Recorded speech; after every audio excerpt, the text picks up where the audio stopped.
Ito ang Presidential Broadcast Service. Radyo Pilipinas. Radyo Publiko Ng bagong Pilipinas para sa bagong Pilipino.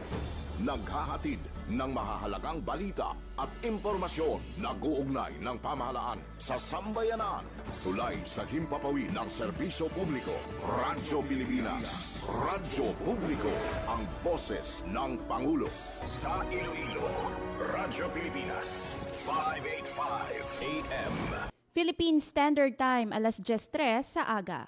Dali na Tukibonta ang Western Visayas. Dali na Tukibon ang mga solusyon sa problema. Pinaagi sa siyensya at teknolohiya. Sa siyensya, teknolohiya at inobasyon. Dali na Tukibonta ang Western Visayas. Dali na Tukibon ang mangugar sa rehiyon. Libuton tahibaluon ta kasaysayan kalulura. Tukib Western Visayas. Tukib Western Visayas. Magpamati na sa Tukib sa Radyo Pilipinas Iloilo kada Miyerkules, Huwebes kag Biyernes alas 10 tubtob alas 10:55 sa aga.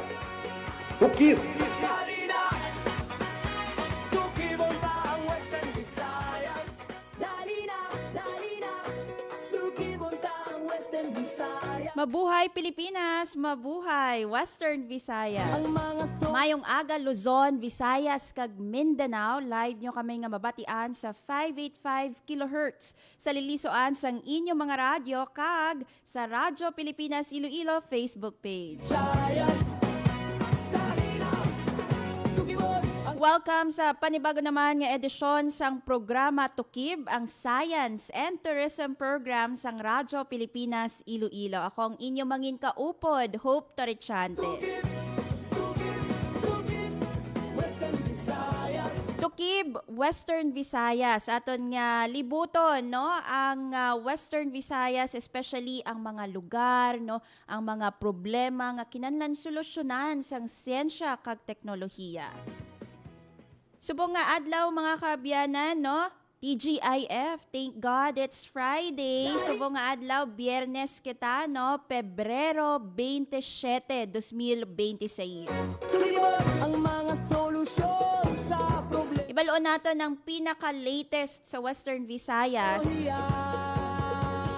Tukibon dali That includes mga kaabyanan, Tukibonta ang Western ang recent no nga eruption sang bulkang Kanlaon. And early this morning no nag-check kita with DOST PHIVOX, particular no sa Kanlaon Volcano Observatory, kag gin-confirm ni Engineer Marie Andelin Kinsha sang Kanlaon Volcano Observatory sang DOST PHIVOX nga nagapabilin sa alert level 2. Again ha, alert level 2 ang bulkang Kanlaon. But silingon, moderate level of volcanic unrest. Wala siya ginpasaka pa sa alert level 3, wala man siya ginpapanubo sa alert level 1. So again, alert level 2 ang bulkang Kanlaon. libuton tahibaluon. Pero no, silinggani isang DOST PHIVOX, they are currently monitoring no sang lakat sang or ang aktibidad no sang bulkang Kanlaon.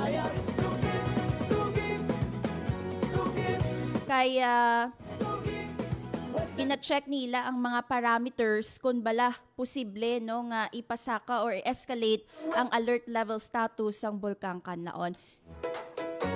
Pato naton later no ang aktibidad sa bulkang Kanlaon, but for now mga kaabyanan, i-check naton ang pinaka-latest no nga lakat sang panahon. Pinaagi naman niya sa aton nga DOST Pag-asa. So yari sa aton nga piyak nga linya ang aton nga DOST Pag-asa. Sa rehiyon, libuton tahibaluon ta kasaysayan kag Check naton kung bala may ara sang Tukib bagyo o kung low pressure area sa Philippine Area of Responsibility. And i-check nato na ang heat index, no? Ang kapaangon diri sa syudad kag probinsya sang Iloilo, most especially batsyag na nato, no? Ang mga solusyon sa problema. Though summer na ya diri sa aton sa syudad sang Iloilo bangod sang kapaangon sang tiyempo, no? Tukibon ta ang Western Visayas. Dali na. Tukibon ang mangugar sa rehiyon. Libuton ta, hibaluon ta, kasaysayan kag kultura. Ang ginapangabay naton dira mga kaabyanan sa tion no sang paglupok sang bulkang Kanlaon, hindi magtupa ang ulan bangod sang possibility of lahar, no? Ang mga ginpang pagwa no sang bulkang Kanlaon, ashes no and other debris no sang bulkang Kanlaon, pwede ina no nga mag-ilig sa mga kasubaan naton. So i-check naton, importante i-check naton adlaw-adlaw no, i-monitor naton pinaagi sa DOST Pag-asa ang lakat sang panahon. Tukibon ang mga solusyon sa problema. Pinaagi sa siyensya kag teknolohiya. So yari na sa aton nga piyak nga linya mga kaabyanan si Sir Charlie Depras sang Pag-asa Iloilo. Sir, maayong aga. Welcome sa Radyo Pilipinas Iloilo. Yes, mo may aga sa tanan niyo tagpalamati sa Radyo Pilipinas. Yari pinakauling lakat sa panahon karon nga adlaw, Pebrero 27, 2026. Istali sa gyapon nagapekto sa bilog nga pungsod. Ang bilog nga Western Visayas, particular na siyudad sa Iloilo, padayon maka-experience sa sangkot kaysa magalumang tubtob, magalumang nga kalangitan. Kung generally, fair weather kita. Magluwas lang sa mga isolated, yung mga pagulan, pagpagilat pa nag-uop dala sa ning easterly. May hinatubtob makasarangan naman nga hangin, magalinamin na silangan, magadalas na makanaitubtob makasarangan yung pagbalod sa kadagatan. Antal sa itong temperatura, nasa 24 tubtob 32 sa degree centigrado. Adlaw, nagbutla ka na 6 kinas ang aga, magatunod na 5:59 karon sa hapon. Ikaw mo na pinakauling lakas ng panahon, gikan diri sa Iloilo Pag-asa, Charlie Debra. Sir Charlie, i-check ko lang no kung may ara pa bala kita sang lauman nga bagyo no, possible nga weather disturbance sa Philippine Area of Responsibility sa bulan sang Marso, no, especially ara na kita sa we're gearing towards no the end of the month of February. Yes, base sa aton nga tracking sa bulan sang Marso, possible 0 or 1 nga bagyo magasulod sa Philippine Area of Responsibility. Sir Charlie, pila ang aton nga heat index subong adlaw no kay subong batsyag nato no ang kapaangon diri sa syudad kag probinsya sang Iloilo? Yes, so far possible aton nga heat index nasa 30 to 40 degrees Celsius pero as of now medyo hindi pa naman mainit possible ang aton nga pinaka-peak karon mga 12 to 2 p.m. Mhm. Sir, base naka-monitor ka mo no so far, anong pinakataas nga heat index nga nabalhag no since we started the year no 2026? As of now, ma'am, wala pa naman kita sa medyo pinakamataas normal pa naman natin nga heat index as of now. So far yung pinakamataas na pa lang is nasa 40 siguro Pag hindi pa naman kita, wala pa naman kita nakasulod sa may official nga onset sa aton nga hot dry season naton. So speaking of that, sir, sa Noayhan, no, mga Noayhan nga petsa or usual usual month no naga-declare ang Pag-asa sang pagsulod sang summer season or dry season naton? Yes, possible mga first week sang March o kung second week sang March naton, possible na mag-declare sa aton nga hot dry season naton kung wala nakita sang northeast monsoon. With that, sir, madamo gid niya salamat, maayong aga. Welcome nga sa luwas. Dali na, tukibon ta ang Western. Nabatian mga kaabyanan si Sir Charlie Depra sang Pag-asa Iloilo, nagdulong sa aton sang pinaka-latest nga lakat sang panahon, and as we speak wala sang low pressure area nga ginamonitor nga mangin isa ka bagyo sa Philippine Area of Responsibility. Nevertheless, no, pwede kita sa gihapon maka-eksperyensya sang pagtupa sang ulan because of easterlies. And ang ginabantayan naton diri no ang heat index kay mapaang no ang aton nga palibot no siling gani sa mga netizens online ang February or first 2 weeks of February and also the month of January air condition pa ang Philippines, pero subong no likod na sang aircon ang aton nga na-eksperyensyahan. mapaang na no diri sa aton. And 40 degrees Celsius it's not a joke mga kaabyanan. Although sila gani no sang DOST Pag-asa hindi pa man ini critical level no. Kumbaga tolerable no sang mga kauturan naton in 40 degrees Celsius heat index. Hindi na siya temperature heat index mga kaabyanan, 40 degrees Celsius. Sa rehiyon, libuton, tahibaluon, kasaysayan, Balikan naton mga kaabyanan ang DOST FIVOX or ang pagbantay naton sa Bulkang Kanlaon no sa Negros Island region. Just an update no kay may mga lugar kita nga nakabalhag sang ashfall sa Negros Occidental no. I hope may ara kita sang video nga send no si Laima May Delgado Kilantang kung sa diin makitaan ang heavy no nga ashfall sa Barangay Robles sa Negros Occidental or La Castellana Negros Occidental. So may ara siya sang drone video no sang Barangay Robles sa Negros Occidental. Kung sa diin no nag-abo or makitaan nga do nag-gray no ang mga dalanon dira sa Barangay Robles no ang mga atop sang iban naton nga mga kauturan dira no dull man ang color bangod sang ash fall no nga naeksperyensyahan sang mga pumuluyo. And according gani no sa Negros Occidental Operation Center ang Barangay Robles no sa La Castellana ara sa moderate nga ashfall ang ilan na eksperyensyahan. Meanwhile, ang sag-ang naman niya sa La Castellana, heavy ashfall no ang ilan na eksperyensyahan. Other municipalities or LGUs no nga naka-record sang ashfall ini ang Bagos City, Binalbagan.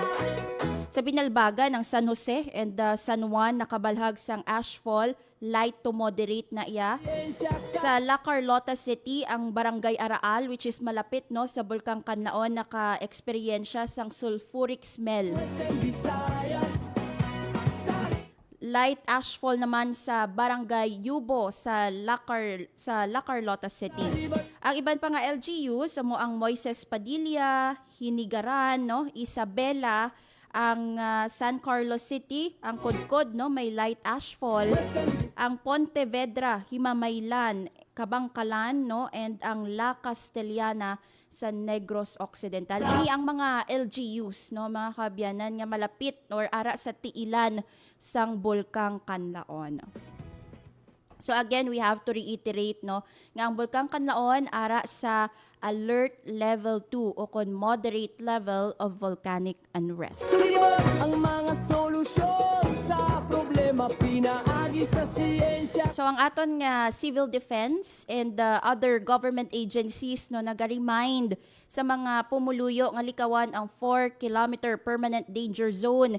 Gintawag na siya gani no nga permanent danger zone because regardless no sa activities sa Bulkang Kanlaon ginadilian gid man na iya ang permanent danger zone. Kaya amo na gani ang fury nga ti hindi naton mapaktan no kung saan nagalupok ang Bulkang Kanlaon. ang mga solusyon. And also no sa because of the ashfall or ashing events no ginapapreparar no ang mga pumuluyo sang N95 mask, preferably N95 mask no para proteksyon no sa abo. ang mangugar sa rehiyon. Philippine Standard Time, 10:16 sa aga. Sining adlaw mga kabyanan, of course, another day, another topic, another guest ang aton nga makaupod. And excited ako kay ang aton nga makaupod isa ka social media star. Not only social media star, but at the same time, siya lang naman no, ang Chief Operating Officer no, sang Ion Travel and Tours diri sa syudad sang Iloilo, si Ma'am Shani Chu. ato ni Baloon, no, ang iya insights about tourism sa Western Visayas, especially from someone nga ara sa tourism industry. Paano ayhan nagsugod no ang iya journey sa travel and tour nga classes ang negosyo?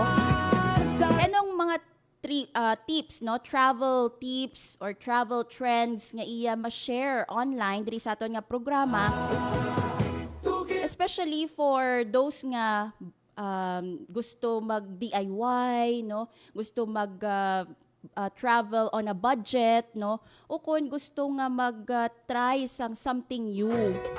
Ano ayan nga mga countries ang nakita, no, nga trend or sikat subong nga 2026. Problema pinaagi sa siyensya. So inatanan, no, may baluan naton later sa aton nga interview with Ma'am Shani Chu, ang Chief Operating Officer sang Ion Travel and Tours.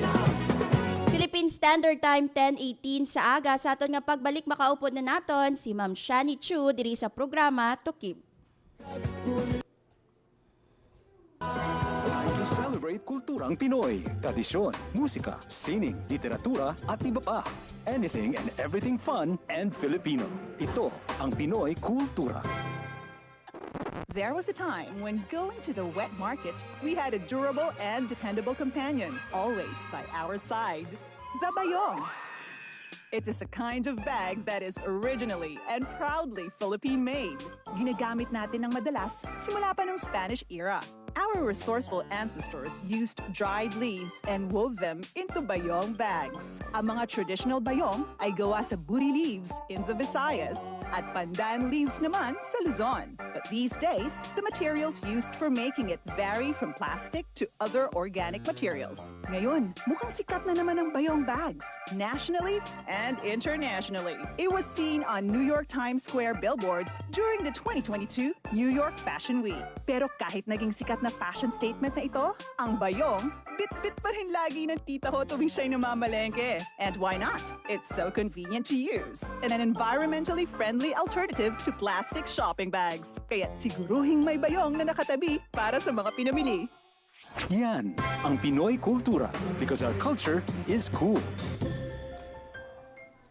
Philippine Standard Time 10:19 sa aga. Dali na, Tukib unta ang Western Visayas. Dali na.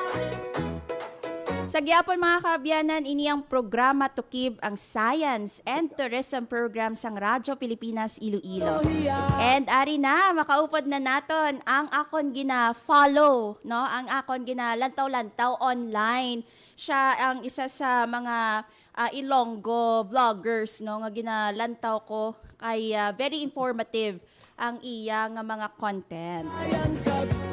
But more than that, no, kay kita diri sa Tukib gusto naton nga maka-share anything related to tourism, no. So isa siya sa mga may may knowledge regarding sa aton nga turismo, especially isa siya, no, sa Chief Operating Officer sang isa ka travel agency. So I believe ready na sa aton nga Zoom, no, ang aton nga dinapit sini nga aga. So ari na, no, aton nang i-welcome ang Chief Operating Officer sang Ion Travel and Tours and at the same time isa ka social media star, si Ma'am Shani Chu. Hi ma'am, good morning. Welcome sa Radyo Pilipinas Iloilo. Good morning. Yes. Okay man ako reception sa Yes, inyo? loud and clear, Ma'am Shani. Thank you very much for joining us sa programa Tukib, no, and para may baluan man, no, ang imo mga insights regarding sa turismo diri sa aton sa Western Visayas. So perhaps, Ma'am Shani, no, tell us about yourself, no, briefly lang. Sino bala si Ma'am Shani and nga abala nga involved siya, no, sa tourism industry. Sa diin bala siya connected? Okay. Good morning sa tanan. Okay lang ba nga hindi ako masyado Ilonggo Yes. Pwede gid ya, Ma'am Shani, you can you can answer naman in English. Okay, kay mga high words sa mga deep words sa Ilonggo do hindi ko kawa kabalo. But good morning everyone. first of all, let me introduce myself. I'm Shani Tiu. I am actually a certified public accountant by Wow. profession. So, paano ako nakakadto sa travel industry business? It's Mhm. because my husband owns a ticketing office before. They are the distributor of Air Philippines before, like 26 years ago. Mhm. And then ginamanage siya sa iyang sister, but then the sister transferred to Australia. So I took over because I am in charge of the accounting. So though naturally, siguro kay do wala man may mag-atipan or mag-attender sa negosyo, Mhm. ako na lang dayon nag-atipan sini. And then after that, I saw that there is this growth na sa mga online booking platforms in regards to um, tickets. So ako do hindi nakita diri ka compete when we are Yes. also competing with the airlines. So amo to dayon na nag-change kami and shift into offering different package tours. But aside from that, karon lang na naton storyahan pasang mas madalom. I Yes. am also a mother of 5. Mhm. So I have 5 children and of course a wife of 1. Mm. Yes naman, And then loyal. yes, and for Ion Travel naman, I am the mentor or motivator nila for 44 strong team members of Ion Travel. Wow. Actually, ma'am, no, frequent sa ako newsfeed ang Ion Travel and Tours. That's why nga, siguro nag-appear man sa akon ang imo mga vlogs, no? So, nag-watch ako sa imo mga vlogs regarding sa mga travel tips, no? Ang mga trends sa pag-travel, no? Abroad man or local. So, ma'am, pila ka nakatuig sa travel industry Industry. and anong unique sa Ion Travel and Tours no iba ang Ion Travel sa iba nga mga travel agencies naton diri sa Western Visayas. Okay. I started to get involved last 2017. Okay. And 2017, just like 3 years before the world closed, at that very dark times of the industry namon sa travel industry, that was a very dark time. But what makes Ion Travel unique as from all the rest of the travel agencies, gapati ako nga, because we are parang complete ang amon nga service. Not only we do ticketing, we also do visa, tours, international and domestic, and we also cater to cruises a lot. So, kumaga, the one-stop shop, you don't have to go out of your comfort zone. I mean, hindi ka na magpalibog if you book with Ion Travel. Kay from start to finish, we will do it all for you.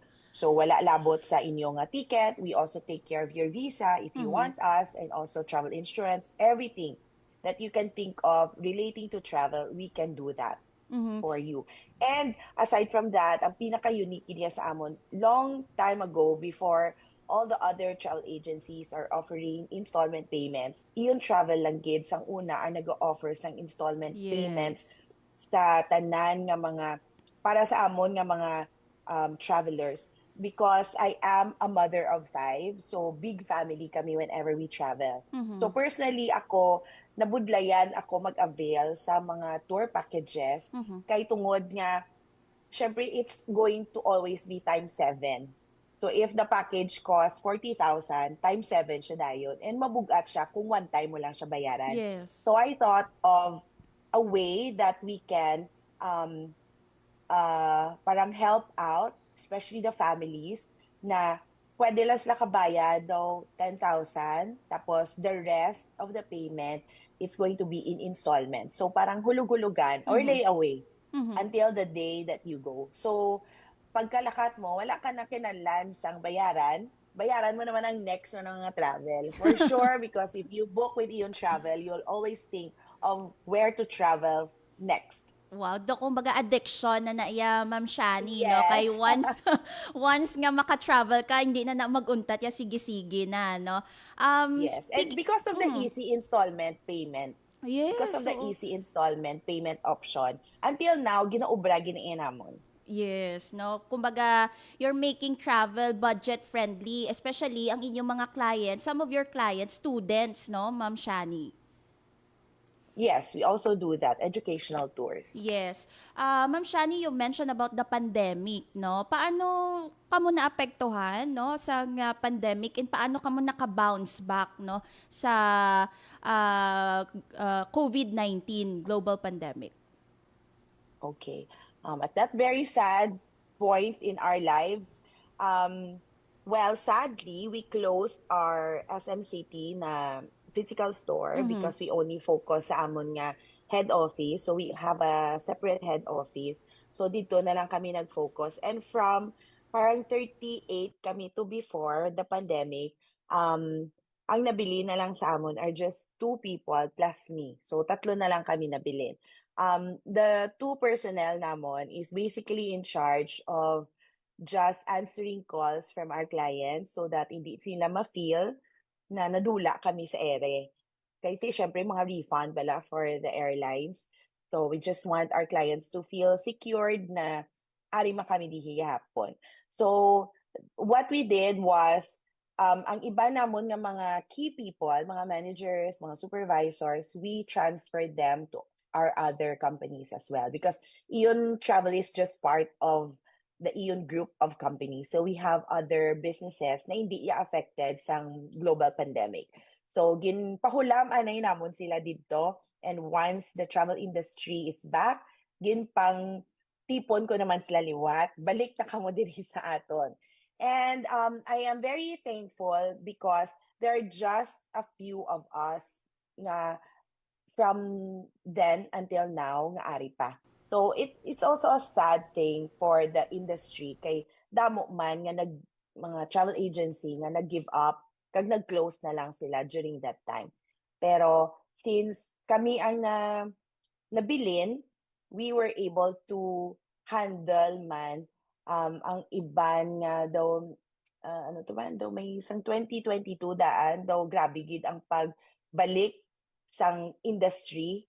So, at least, ara man kami yapon, ready to serve Yes. everybody. May revenge travel after the Yeah, that's the term. Yes, revenge travel after the COVID-19. So, kumbaga namuhaw-muhaw liwat, no, ang mga Pilipino, mga Ilonggo. So, nag-travel sila right after the lockdown, no, ginpang lift ang lockdown sa mga different countries diri sa aton sa kalibutan. Siguro, let's talk about first, Ma'am Shani, no, ang local tourism naton. So, kamusta para sa imo, no? You've been in the business for more or less 9 years, no? So, kamusta ayhan, no, ang turismo sa Western Visayas based man lang, no, sa imo nga personal observation?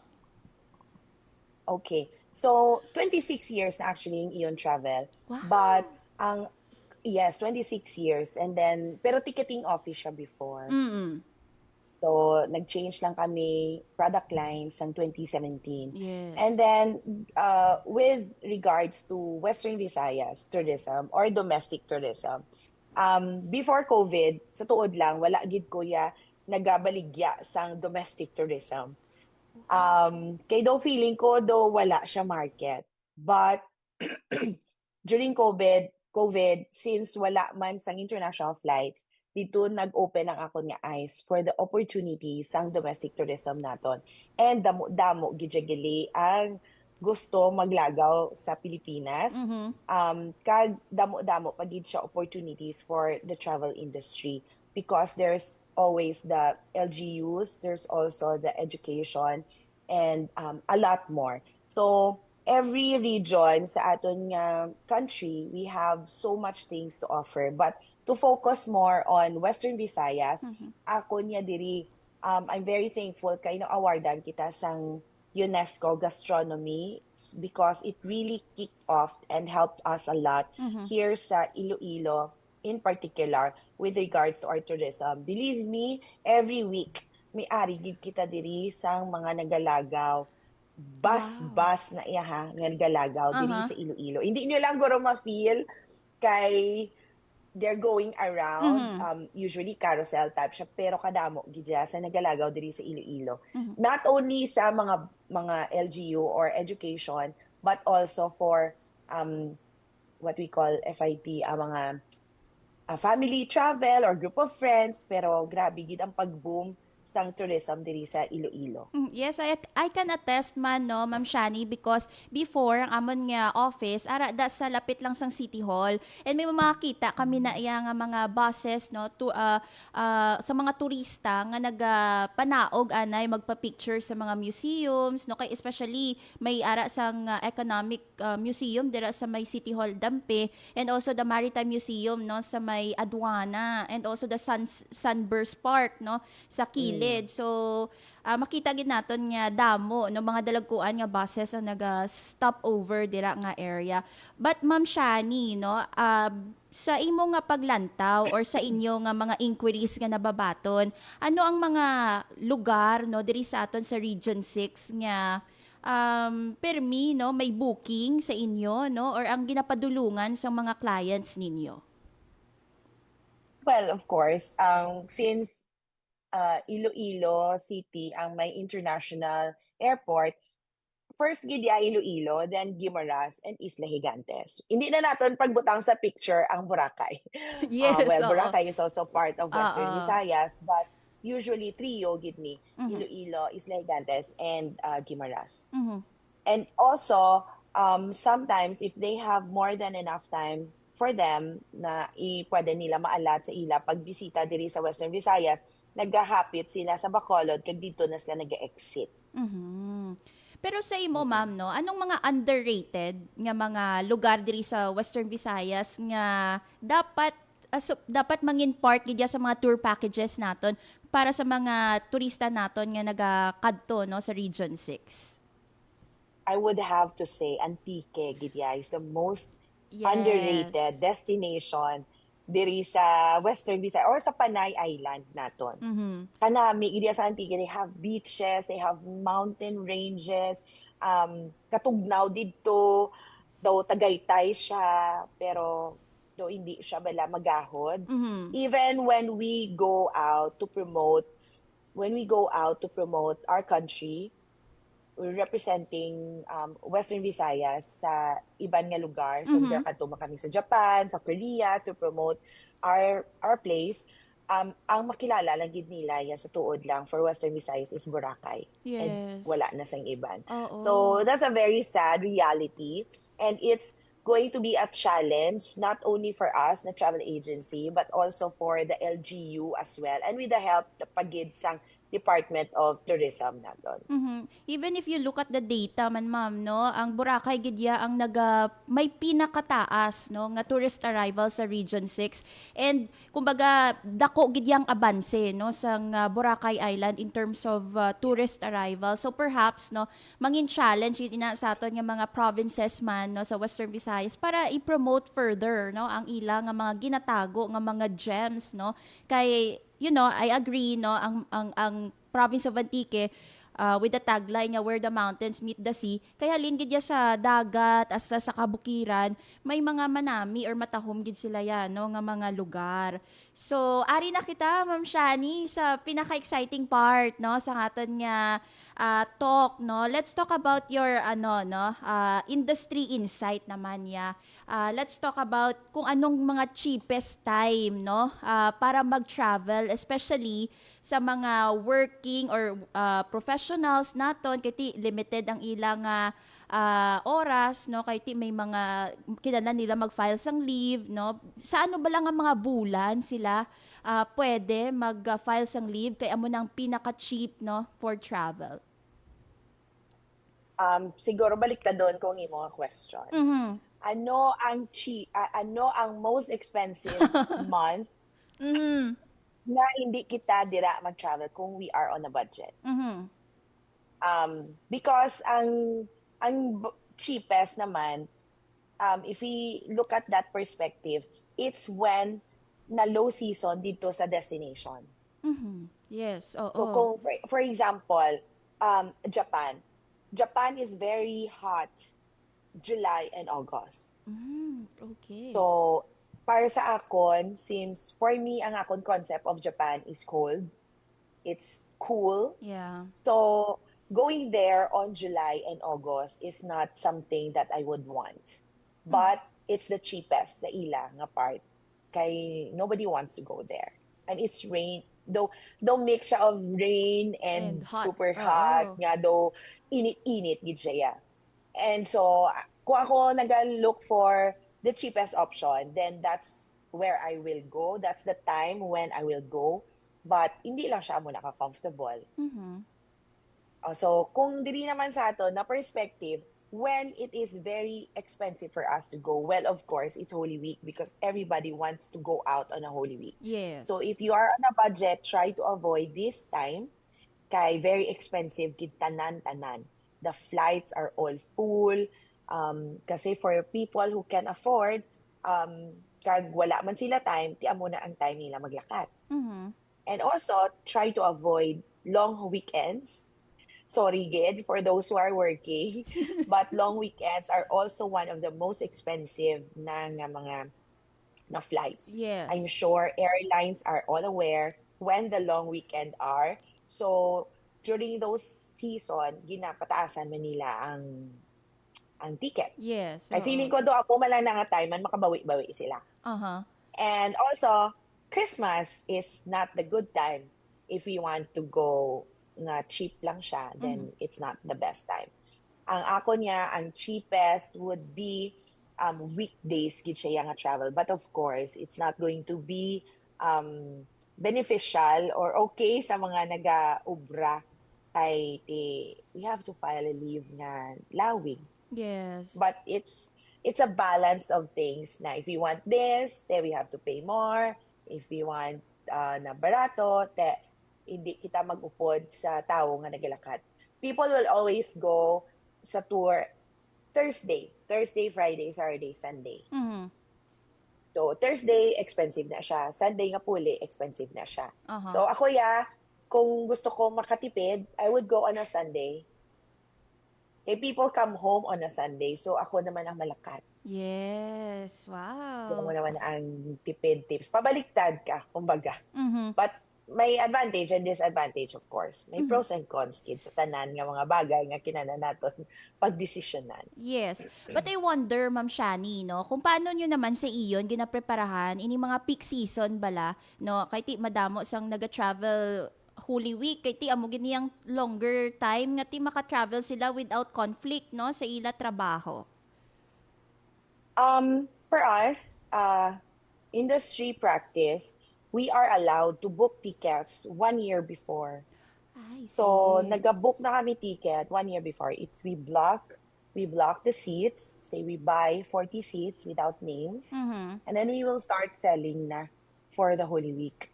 So, last year pa nga Holy Week, kumbaga, nagabaligya na kami for next year na Holy Week. Wow. So, this Holy Week, we will be selling na the 2027 na Holy Week. So, if you want to be one of the first people nga maka-avail sa mga medyo low pa, not really very low, but at least lower than kung late ka na mabakal. Mhm. And believe me, there are really people who prepares 1 year in advance. Because I would always know na amugid man nga time nga libre gid man kami mo, wala klase mga bata, ang ubra, wala man ubra. Mhm. So, most families really go on a Holy Week and December. December 23, nag-start na siya. And sa inyong nga pag-observe, ma'am, no, do ano kalawig ang pagbaligya ninyo sang ticket kag maubos man siya dayon?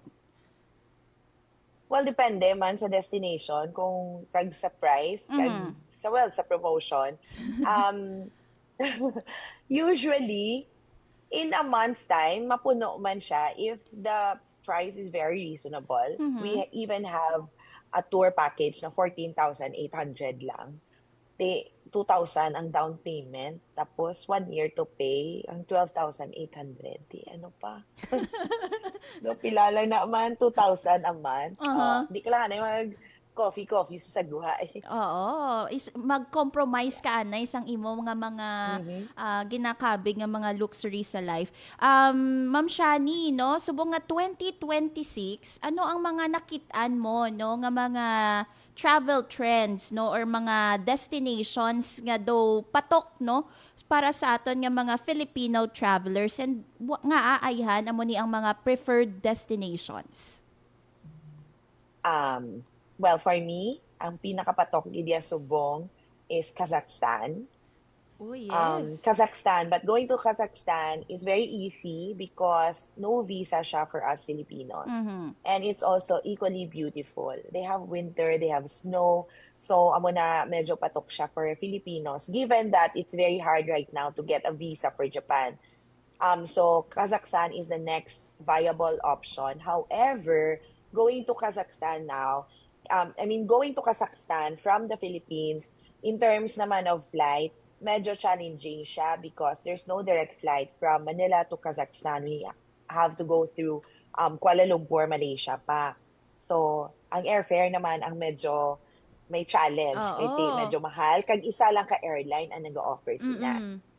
So may direct no from Malaysia to Almaty, tama ba, Ma'am Yes, Shani? yes. Yes. Oo. Oo, okay, actually, kumbaga daw combination of all na si Kazakhstan, no? Because daw may ara sila place no nga daw Switzerland, may ara daw place nga daw Yes. Canada, no? And other countries pa no diri sa aton nga kalibutan. So aside from Yes. Kazakhstan, Ma'am Shani, ano pang mga nakita mo nga patok sa aton nga mga Ilonggo travelers naman ya?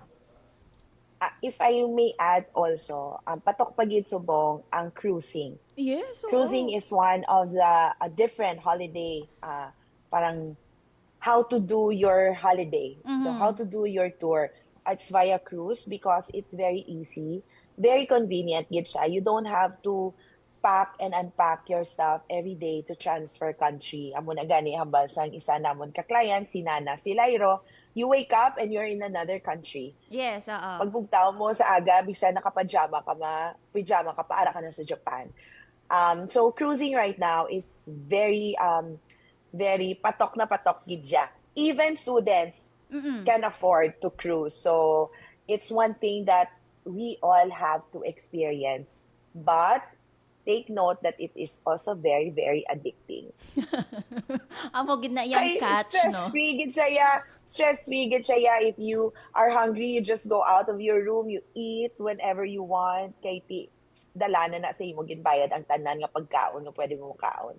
And then you wake up in another country, you don't need a visa to go to Japan. Yes. Kay if part siya sang cruise, hindi ka na kinahanglan magkuha visa. So paano sa mga students naton ya Ma'am Shani, no? Pila ang i-prepare nila and how long should they prepare for that, no, amount para nga maka-cruise sila? And ang cruise, kita mo nang maka-splurge man sila somehow, no? Kay tilaw ay man kung gintipid mo man ang self mo while you're on a cruise, no, nga trip, Ma'am Shani. Cruising, I think we were able to offer 55,800 for a cruise. Dala na siya airfare ha. Wow. And then it's 6 days. Wow, 6 So days. it's 5 nights on a cruise. Yes, going to Shanghai, China. May tour pa sa Shanghai. Then you board the ship. Then, so actually 6 nights, 7 days, 6 nights. Gali, kay may overnight pa siya sa China. And then we go on a cruise for 6 days, 5 nights. Going to Japan na siya. Fukuoka and one destination. So damo-damo, gid siya, naka-avail sina. Hindi lang ko sure kung sold out na siya, pero that was really a hit because it's very, very affordable. And balcony pa na ang kabina. So you can really see the sunset and the sunrise out of your room lang. So I'm happy that we were able to share it to as many Ilonggos man. Kay damo man to naka-avail sina. So Abot lang kung nakita mo na, pero nakita ko na, Ma'am Shani. And even only sa 55,800. Oo, and may isa man ka vlogger no nga nag-share sang iya experience sa iya cruise experience, no. Pero sa ano mga bulan ina, Ma'am Shani, usual no or manami nga mag-cruise? Okay, because cruise is also season Weather dependent. Season dependent si cruise. So for Shanghai, China, wala sila nagka-cruise kung bare months na. Kaya it's very, very cold. So hindi siya nami for cruising, but it's open from February naman to September. So anytime dira nga month pwede ka ka-cruise. And then for Singapore naman, October naman na siya nag-start Mhm. until March. So, gabulos-bulos sila here for Asia, ha? Mhm. Diri sa Philippines, Ma'am Shani, no, Boracay is also part of the cruise destinations ng iban nga mga barko, no. But hopefully, no, I don't Yes. know if may muna ka man nga perspective nga tani, no, ang mga turista naton pwede makasampa dira sa Boracay mismo and makatour, no, sa iban pa nga mga destinations sa Asia. May ara kita actually nga coming from Manila lang ang cruise. Aga gani. May ara kita nga from Subic siya, nag-sail siya Mm. to Taiwan and also to Japan. But again, there are like different types of cruise companies man mo. Some are offering budget siya, may iban man nga mas damo Luxury, entertainment, oo. damo activities, and then there's the higher end naman na Yes. mga luxury gig. Oo. Ma'am Shani, let's talk about the documents nga kinahanglan i-prepare sa aton nga mga kauturan, no, kung gusto nila nga mag-travel. Aside sa passport, ano pa ba lang nga mga documents ang ila i-prepare? Kay I believe lain man niya ang requirements sang immigration perhaps sa mga government officials or government employees, no, lain man niya sa mga negosyante or private individuals naton. Oo. Actually, it depends on your status. So if you're a government employee, aside from the passport, of course, Mm. nga dapat may 2 pages, gidya mo passport. Jutayan lang gid ko mo. Kaya wala ko naisip. Ay, 10 years. see. 10 years Mhm. validity na subong ang aton nga passport. Mm-mm. But, of course, if you travel frequently, mas dasig mo siya maubos. Yes, So, you don't oo. have to wait for the 10 years, no, before you renew. But anyway, aside from the passport, as a government employee, you have to prepare for your authority to travel. Regardless if, kami isa ka client sang una, na ginambala namon siya nga kinahanglan niya authority to travel, tinambal siya, teacher man siya. So, kung teacher siya kuno, kay summer, wala man siya work. So, Ay, hindi niya kinahanglan authority to travel. But that's no. wrong. Oo. You need authority to travel, Gidya. Yes. It's like filing for a leave of absence if you are a government employee. So, Mhm. that's very important. And also, a lot of people doesn't know that if you are traveling, if you are a minor traveling without Yes. any of your parents, you need your DSWD clearance. Yes. Hindi gid pwede nga papel lang na siya kag permahan lang sa inyo tatay kag nanay nga pwede ka nakalakat. Mhm.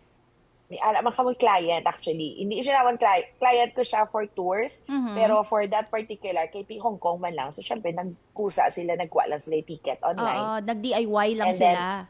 Nag-DIY lang sila kay syempre it's very easy man na Yes, tour ang Hong oo. Kong mo.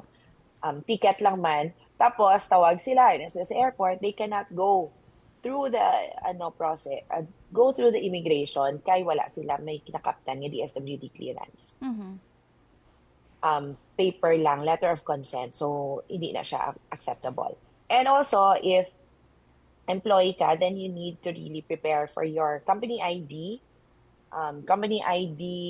a certificate of employment, and if you can, you need your bank statements. Biskan sa phone mo lang, okay lang na siya. As long as you can show the immigration officer that you have money, although hindi man na siya frequently gid kina-ask, Mm-mm. but I feel like if you are prepared, may comfort bala sa imo nga, may peace of mind ka. Yes. And you are comforted to know that I have all these things with me when I face the immigration officer. Mhm. And one thing also, if you are sponsored, don't forget nga kinahanglan gid may affidavit of support and it should be notarized. Mhm. Damo na siya nagakamis nga ginasulat lang sa papel or gin-sponsor lang ako sa inubyo ko, gin-sponsor ako sa akon nga cousin. Mhm. Kinahanglan it should be notarized. So nagkiwit ako. Yes, no. Thank you for that tips, no, Ma'am Shani. At least ang aton nga mga kauturan kabalo na kung anong mga i-prepare, no. But for students, anong dapat nila i-prepare? Kay ti wala pa man sila certificate of employment or a bank statement, kay ti still ano pa sila, no, mga estudyante but not minor, no. School registration, school certificate, and also kwarta sa ila parents. Mhm. I mean that the parents can support them. So the parents na mga bank statement and bank certificate amo nang ipakita nila. And perhaps, oo. If you are sponsored man sa imo nga parents, you don't need man the affidavit of support. I see. So siguro, Because it's so natural, di ba? If you're a student, sino man be ma-spend for your trip? Of course, it's your parents. siguro last na lang, Ma'am Shani, no? Because kulang kita sa tiyempo, do ka namin patani mag-discuss ang iban pa nga mga travel tips, no? But siguro tips na lang para sa aton nga mga travelers nga traveling with infants or traveling with senior citizens. Kiti hindi man naton madigar, pamilya-pamilya, no, ang pag-travel abroad. Travel tips with traveling with kids and senior citizens. Ako I would, number one, hindi gid magkalipat magkuha travel insurance. Yes. That's very, very important because we don't know what will happen. Number two, of course, please avoid red-eye flights ng travel na bala kung kaagahon if you are traveling with children and seniors. Kay for sure, pag-abot mo, lapyo ginatanan, may headache, sakit ulo, sakit lawas, hindi nyo ma-enjoy ang inyong trip if red-eye flight siya. And prepare properly. Prepare yourselves and prepare properly sa pag-travel nyo. Namin ko, kinanlan. Ako with our family, kay may 5 man ko kabataan, whenever we travel as a family, I always gather them together. I treat them like they are adults. I tell them what our itineraries are. Kay biskan bata sila, tigulang sila, they should also prepare themselves and they should know what will happen on day 1, on day 2, para hapos wala ka ta nag-assume nga intindihan mo na nga aga pa ta mabugtaw, intindihan mo na nga gabi pa ta mapuli. So mindset gidya dapat every time we travel, and this is not only applicable for children and seniors this is also applicable gid for group of friends traveling together para iwas away. Dapat ginaistoryahan anay bag-o sang lakat. Okay, day 1, amutan ni, day 2 nang aga pa ta malakat, kay layo aton lalakton, or amo na, para wala away. Yes. With this, Ma'am Shani, no, thank you so much for joining us diri sa programa Tukib and para sa imo nga pag-share sang insights, no, sa local tourism and also sa mga travel tips nga pwede gamit sa aton nga mga Ilonggo travelers, Filipino travelers, no, going abroad. Thank you, Ma'am Shani. Maayong aga sa imo mabuhay. Thank you. Dali na, Tukib unta ang Western Visa. Nabatian mga kabyanan si Ma'am Shani Chu, ang Chief Operating Officer sang Ion Travel and Tours, no. Dugay na sa travel industry ang Ion Travel and Tours. So we need sang ila expertise, no, kag malipayon kita, mapalaron kita kay naupdan kita, no, ni Ma'am Shani Chu, ang ilang COO or the Chief Operating Officer. Unta kasaysayan kag kultura. So sa mga students, no, young professionals, no, nga nagabalak mag-travel locally or diri sa pungsod Pilipinas or abroad, no, I hope nakabulig ang interview with Ma'am Shani sa inyo, no, sa inyong pag-travel as a family man ina or alone or a solo traveler, no. Actually madamo pa kita tani isang inog pamangkot kay Ma'am Shani, especially for the DIY, no. Paano ayan ano ba lang mas mayo, DIY o kon may ara sang tour packages nga i-avail sa mga tour operators nato. But perhaps, no, sa iban pa nga mga episode ina sang programa Tukib, and depende man, no, sa availability ni Ma'am Shani. But thank you, no, sa iya nga insights kay napakita niya sa aton kung ano ang mga nami nga i-experience, no, aside of course sa pag-travel sa mga nagkalain-lain nga lugar. We hope, no, nga ma-experience man sang aton nga mga Ilonggo travelers yung cruise tourism, no? Especially diri sa aton sa Asia. Siling gani niya, there's no need, no, nga mag-prepare sa visa sa iban nga mga visa countries, no, because of the cruise tourism or ang cruise ship, no, Mga solusyon sa kay part sila sa itinerary. teknolohiya. Tulibot, dali na. Diri naman niya sa Western Visayas, ang Boracay Island, of course, no question. Amo nang may pinakamataas nga tourist arrival sa bilog nga Region 6. In fact, no, dako gid ang diferensya sa tourist arrival sa Boracay Island. Nagalabot ina iya sa millions, no, may 2 million, no, ang target sa Malay Boracay Tourism Office. But ang challenge para naman niya sa iban pa nga mga emerging attractions naton or ang mga existing na naton nga mga attractions nga mas i-promote or ipasangkaron pagid ang aton nga mga programs para sa aton nga mga tourist attractions. Tulibot, ang mga solusyon sa problema pinaagi sa siyensya. So ang nakita, no, nga underrated destination or province in the Western Visayas, no, ang province of Antique. So I hope ma-experience ang mga non-residents ang province of Antique kay lain gid ang katahom, no, sang Antique, Ibalun takas where the mountains meet the sea, no. Tugib, Western Visayas. Thank you man mga kabyanan sa inyo nga nagtutok sa aton nga Facebook Live, no, kag sa radyo sa 585 AM. Thank you so much sa inyo nga pag-suporta, no, sa Radyo Pilipinas Iloilo. Please, no, sa aton nga mga kauturan dira, especially sa Negros Occidental, no, maghalong kita, mag-urualigmat kita, no, bangod sa aktibidad sang Bulkang Kanlaon. Gusto man naton nga pasalamatan ng atong mga katuwang technical diri sa studio, si Sir Alan Defante, Tulibot, kag sa transmitter, si Sir Jeffrey Betita. punta ang Western Visayas. Ay, shout out yun nato, no, si Marian Grace Serenieta, kay siya ang una nga nagkontak kay Mama Shani for an interview, no, diri sa programa Tukib. Sayang kag kultura. Mga kabyanan, ini si Hope Torrichante, kag ini ang Tukib. Radyo Pilipinas. Radyo Publiko. Radyo Pilipinas. Ang inyong tulay sa himpapawid ng serbisyo publiko. Ang Presidential Broadcast Service, Radyo Pilipinas, Radyo Publiko. Radyo Pilipinas. Radyo Publiko.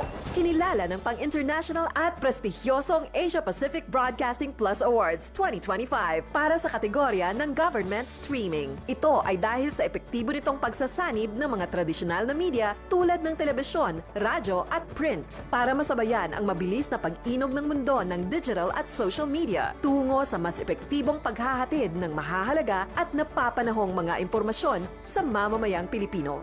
Kinilala rin ang Radyo Pilipinas dahil sa patuloy na pag-akyat ng rating. Ngayon ay matatag sa pang-4 na pwesto sa Mega Manila ayon sa pinakahuling Nielsen Radio Audience Measurement Survey. At sa social media, nakamit ang mahigit 2,000% pagtaas ng bilang ng mga sumusubaybay sa Radyo Pilipinas page sa unang bahagi ng 2025. Patunay ito na ang inyong Radyo Pilipinas Radyo Publiko ay tunay na kaagapay ng inyong pamahalaan sa paghahatid ng serbisyo sa mga mamamayang Pilipino. Mula sa aming lahat, sa ngalan ng inyong pamunuan at mga kawani ng Presidential Broadcast Service, kasama ang inyong mga himpilan ng Radyo Pilipinas sa buong kapuluan. Maraming salamat po sa inyong lahat, sa inyong pagtangkilik at pagkilala. Radyo Pilipinas. Radyo Publiko.